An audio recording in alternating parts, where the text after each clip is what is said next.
এত ঠান্ডা পড়েছে, তো কালকে মা বলেছিল যে রুম হিটার তাহলে বুক করে দে।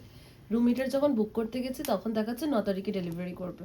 তো বাবা বললো এই কদিনও তো অনেক বেশি ঠান্ডা পড়েছে, তো 9 তারিখটা অনেক লেট হয়ে যাচ্ছে, তো তার জন্য আজকে রিলায়েন্স ডিজিটাল গিয়ে আমরা কিনে আনবো। ওখানে যাওয়ার পর দেখি সব কিছু আউট অফ স্টক। দেন এখন যখন আমি বুক করতে যাচ্ছি এখন দেখাচ্ছে সব 15 তারিখে। আর এত ঠান্ডা, মা তাই জন্য ঘরোয়া উপায় আমাদের ঘরে রুম হিটার বানিয়ে নিয়েছে। কড়াইয়ের মধ্যে তন্দুরি করার জন্য চারকোল সবসময় থাকে, এই চারকোলের মধ্যে একটু কেরোসিন তেল দিয়ে মা দেখো ঘরেই বানিয়েছে রুম হিটার। এখন আমি আর মা দুজনে মিলে বসে শিখছি পা।